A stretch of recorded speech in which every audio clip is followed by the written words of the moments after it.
नमस्कार। मैं doctor Shrimati Gauri Verma, government college भाटा गांव, रायपुर। आज हम एमए फोर्थ सेमेस्टर में एग्रीकल्चर फोर्थ यूनिट में कंटेम्प्रेरी इशू है और इस विषय में चर्चा करेंगे आप लोगों के साथ। इस विषय में बहुत सारे मुद्दे हैं और इन मुद्दों में पहला है खाद्य सुरक्षा। खाद्य यानी फूड सिक्योरिटी, खाने के लिए सुरक्षा। खाद्य सुरक्षा कृषि भूगोल के समसामयिक मुद्दों के संबंध में हम जो चर्चा करेंगे, इस बारे में हम पहले भी ये समझ लें कि कृषि तो भारतीय सभ्यता की उत्पत्ति का प्रारंभिक चरण है। मानव सभ्य हुआ और कृषि कार्य करना शुरू कर दिया था। लगभग सभ्यता की उत्पत्ति, जैसा कि मालूम है, आप सब जानते हैं कि नदी घाटियों के किनारे कृषि कार्य प्रारंभ हुआ और लगभग 8000 वर्ष पूर्व कृषि कार्य के प्रमाण हमको दिखाई देता है। इतिहास गवाह है कि हम प्राचीन काल से ही कृषि उत्पादन में सक्षम थे। सिंधु घाटी की सभ्यता के बारे में जब पढ़ते हैं, सुनते हैं, समझते हैं, तो अब हमको पता चलता है कि वहां पर गेहूं की बड़ी बड़ी मंडियां हुआ करती थी, अनाज का व्यापार होता था और ये सब यह सिद्ध करता है कि उस समय देश में पर्याप्त खाद्यान्न भंडार था। ये ऐसा भी हो सकता है कि उस समय तात्कालिक अवस्था में जनसंख्या कम थी और उत्पादन भूमि अधिक थी, इसलिए हमारे पास संसाधन का भंडार था। पर आज जनसंख्या अधिक होते जा रही है और भूमि पर संसाधन, अनेक प्रकार के जो संसाधन पाए जाते हैं, उस पर जनसंख्या का भार बढ़ता जा रहा है। समस्त जनसंख्या की दृष्टि से देखें तो पूरे विश्व का विकास दर हम जितना चाहते हैं उतना नहीं हो पाता है। यही कारण है कि जनसंख्या का, पूरे विश्व की जनसंख्या का एक बहुत बड़ा वर्ग भूख से पीड़ित है और इसलिए हमें खाद्य सुरक्षा की आवश्यकता है। हम भारत में देखें तो भारत में लगभग 60-70 के दशक में हरित क्रांति शुरू की गई और हरित क्रांति के कारण इतना अधिक अनाज का उत्पादन हुआ कि देश ने आत्मनिर्भरता को प्राप्त कर ली थी। लेकिन हमने हरित क्रांति से अनाज उत्पादन या अनाज के भंडार में आत्मनिर्भरता तो प्राप्त कर ली, लेकिन इसके साथ ही साथ अनेक समस्याओं ने जन्म भी लिया। इन समस्याओं में ये हुआ कि वन भूमि कम हो गई। आप सब जानते हैं कि पर्यावरण संतुलन के लिए 33% वन भूमि की आवश्यकता होती है, पर कृषि भूमि के विस्तार के साथ साथ वन भूमि कम हो गया। इसी प्रकार से बहुत अधिक उत्पादन के कारण हमने अंडरग्राउंड वाटर का बहुत उपयोग किया, इसलिए भूमिगत जल स्तर भी गिर गई नीचे। अभी हम खोदते जाते हैं, हमको पानी कई जगहों पर पानी नहीं मिल पाता। इसका मुख्य कारण है कि हमने अंडरग्राउंड वाटर का बहुत अधिक दोहन किया है। तीसरा बिंदु यह है कि चारागाह की भूमि में कृषि का विस्तार होने के कारण पशुपालन प्रभावित हुआ और अब हमको पशुपालन की जो समस्या है वह दिखाई देने लगती है, क्योंकि यदि पशु पाल लें तो उनके लिए चारागाह भूमि कम हो गई है। चौथा है व्यापारिक कृषि में लाभकारी एक ही फसल का उत्पादन, यानी जिस फसल से हमको जितना अधिक प्रॉफिट होने लगा, हम उसी फसल के उत्पादन पर जोर देने लगे और क्या हुआ, इसके कारण से मोनोकल्चर हमारे सामने आया। मोनोकल्चर सामने आने से ये हुआ कि एक तो फसल चक्र समाप्त हुआ और दूसरा ये है कि कृषि की विविधता भी समाप्त होने लगी। पांचवा कारण है हरित क्रांति से जो उत्पन्न समस्या है, उसमें हरित क्रांति यानी अधिक उत्पादन के लिए हमने बहुत अधिक उर्वरक में रासायनिक उर्वरकों का उपयोग किया और रासायनिक कृत्रिम उर्वरक का उपयोग किए तो मिट्टी का जो नेचुरल गुण था वो धीरे धीरे समाप्त होने लगा। इन सभी कारणों से विश्व में फिर से समस्याओं ने जन्म लिया, कृषि उत्पादन प्रभावित होने लगा और कृषि उत्पादन प्रभावित होने के साथ साथ हम फिर से खाद्य असुरक्षा की ओर अग्रसर हो गए। अभी वर्तमान समय में यदि हम संपूर्ण विश्व की स्थिति को देखें फूड सिक्योरिटी के रूप में, तो विकसित और विकासशील देशों के बीच एक स्पष्ट सीमा रेखा दिखाई देती है। विश्व के विकसित देशों में जहां अनाज का विपुल भंडार है, वहीं दूसरी ओर वे देश भी हैं जहां पर गरीबी और भूखमरी की समस्याएं अपनी बाहें फैलाए हुए खड़ी है।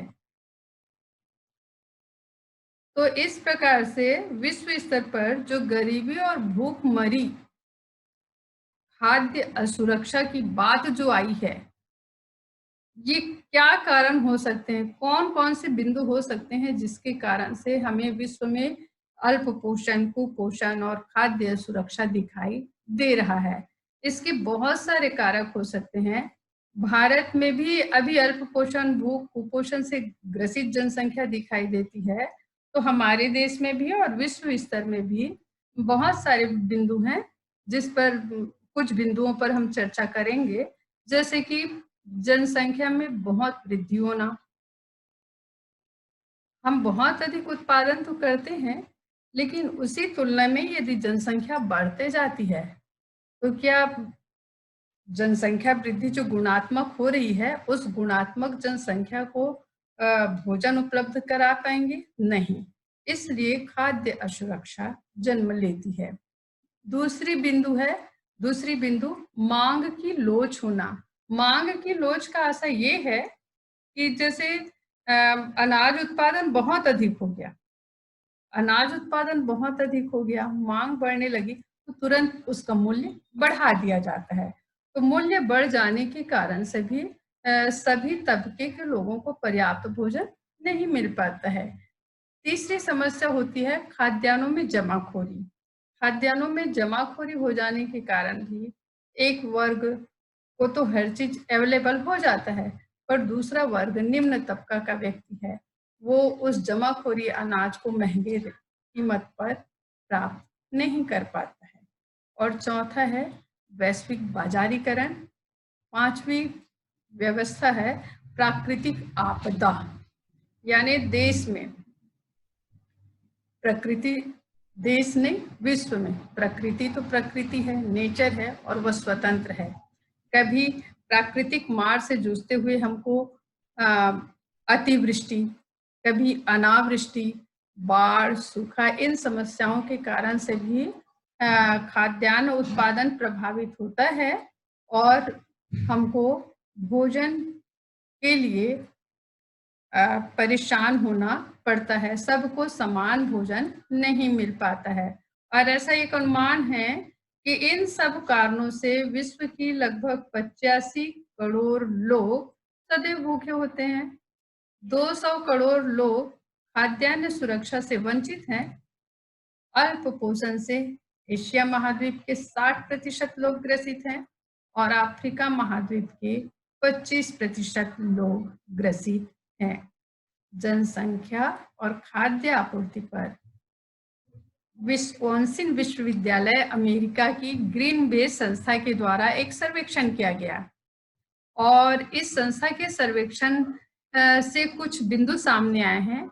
उन्होंने सर्वेक्षण में यह किया कि विश्व की जनसंख्या को 100 माना और विश्व की जनसंख्या को 100 मान करके एशियाई देश में 61 लोग, यूरोपीय देश में 12 लोग, अफ्रीकी देश में 13 और पश्चिम गोलार्ध के देश में 14 लोग रहते हैं। इस प्रकार से टोटल हम 100 मान ले तो इस 100 में से 75 लोगों को भोजन मिलेगा और 25 लोगों को भूखा ही रहना पड़ेगा। तो इस प्रकार जनसंख्या वृद्धि एक प्रमुख कारक है जिसके कारण से खाद्यान्न समस्या जन्म लेती है। जनसंख्या और खाद्य आपूर्ति के इस सर्वेक्षण के साथ ही साथ हमारे सामने और भी बहुत सारे बिंदु उभर करके आए इस सर्वेक्षण से। जैसे कि उन्होंने ये बताया कि चीन की तुलना में भारत अधिक असुरक्षित है खाद्यान्न की दृष्टि से। चीन में क्या है, जनसंख्या नियंत्रित है, पर भारत में जनसंख्या वृद्धि दर होते रहेगी और इस वृद्धि के कारण भारत में पर्याप्त खाद्यान्न भंडार के उपरांत भी 23 करोड़ लोग अल्पपोषित हैं। 5 करोड़ लोग भूखमरी के कगार में हैं। देश में खाद्य सुरक्षा रिपोर्ट के अनुसार सबसे अधिक असुरक्षित राज्य यदि हम देखें तो झारखंड, छत्तीसगढ़, मध्य प्रदेश और बिहार और उड़ीसा का ग्रामीण अंचल खाद्य की दृष्टि से, भोजन की दृष्टि से असुरक्षित है। गुजरात, महाराष्ट्र, आंध्र प्रदेश, कर्नाटक भी इसी वर्ग में आते हैं, लेकिन कुछ राज्य ऐसे हैं जो भोजन की दृष्टि से संतोषप्रद स्थिति में है और इस संतोषप्रद स्थिति में जो राज्य पाए जाते हैं उसमें मुख्य रूप से है हिमाचल प्रदेश, पंजाब, जम्मू कश्मीर। ये प्रमुख राज्य हैं जो देश में, भारत में जो खाद्य सुरक्षा की दृष्टि से संतोषप्रद स्थिति में है। विश्व स्तर पर अफ्रीकी देशों में इसका सर्वाधिक प्रभाव देखा जाता है खाद्य सुरक्षा का, खासकर इथियोपिया, लाइबेरिया, नाइजर, कांगो और संपूर्ण उप सहारा का जो क्षेत्र है वहां पर बहुत अधिक अल्पपोषण पाया जाता है। खाद्य असुरक्षा को सुरक्षा प्रदान करने के लिए विश्व विकास रिपोर्ट ने स्पष्ट किया है कि सभी व्यक्ति के लिए समय पर पर्याप्त भोजन की उपलब्धि होनी चाहिए। अर्थात खाद्य सुरक्षा का अभिप्राय खाद्यान्न उपलब्धता तथा अन्न तक लोगों की पहुंच होनी चाहिए। विश्व स्तर पर खाद्य सुरक्षा सुनिश्चित करने के लिए 3 प्रमुख सुझाव दिए गए हैं। इन सुझावों में पहला सुझाव है कृषकों के आर्थिक लाभांश में वृद्धि, यानी कृषकों को उत्पादन के बदले हम लाभांश देंगे तो इससे क्या होगा, किसान और आम जनता कृषि पर निवेश करेगी और कृषि पर निवेश करने से क्या होगा, कृषि उत्पादन बढ़ेगा। कृषि उत्पादन बढ़ेगा, उत्पादन बढ़ेगा तो खाद्यान्न भंडार भी अधिक होगा, आर्थिक स्थिति भी अच्छी होगी और आर्थिक स्थिति अच्छी होगी तो हम हर स्तर पर हर मूल्य पर भोजन खरीदने में सक्षम हो जाएंगे। दूसरी स्थिति है खाद्य न्याय। विश्व में पर्याप्त खाद्य भंडार की उपलब्धता खाद्य न्याय के द्वारा करने के लिए विचार किया गया है और इस आधार पर हम खाद्य सुरक्षा को यदि मूल मानव अधिकार मान लें और मूल मानव अधिकार मानकर वितरित करेंगे तब भी हम खाद्य सुरक्षा से सुरक्षा की ओर अग्रसर होंगे। तीसरा है खाद्य प्रभुता।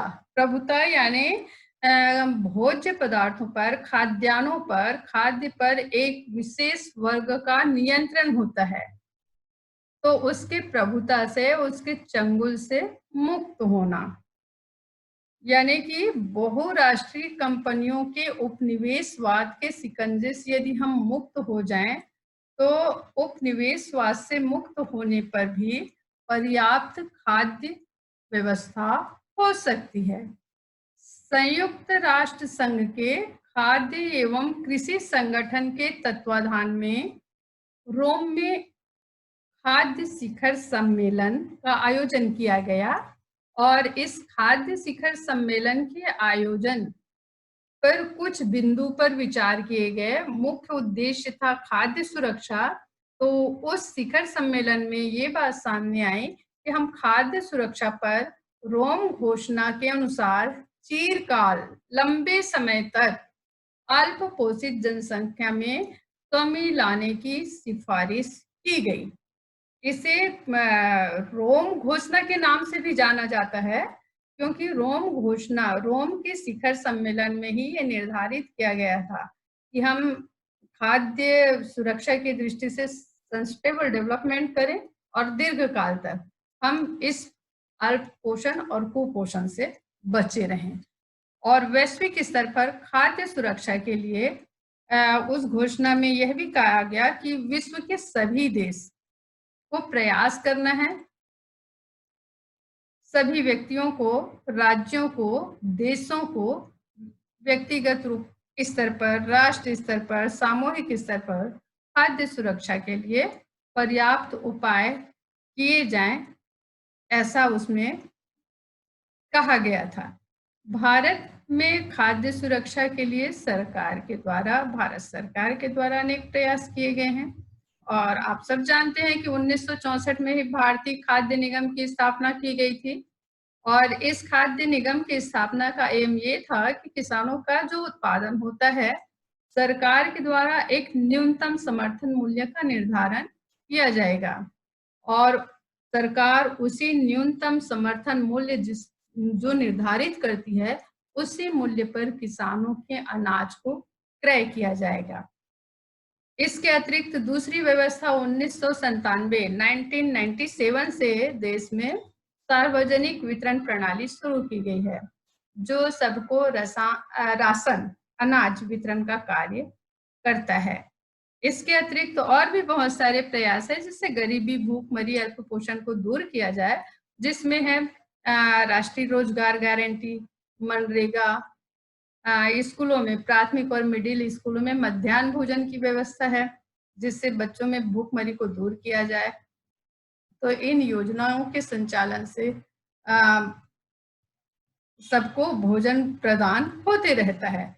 इसके अतिरिक्त हम और देखते हैं कि देश में जो संचालित हो रही है खाद्य सुरक्षा से सुरक्षित होने के लिए, इसमें एक है छोटे बच्चों का और महिलाओं का, गरीब महिलाओं का सर्वे किया जाता है, गर्भवती महिलाओं का, जिनको पर्याप्त पौष्टिक आहार का वितरण किया जाता है और इस पौष्टिक आहार के वितरण से हम कुपोषण की समस्या से भी दूर हो जाएंगे। इस प्रकार खाद्य उत्पादन को बढ़ावा देने के लिए हमें कुछ और प्रयास करना चाहिए, जैसे कि कृषि बीमा अनिवार्य कर दिया जाना चाहिए और भूमिहीन परिवारों को भी वर्ष भर रोजगार प्रदान करने की योजना होनी चाहिए।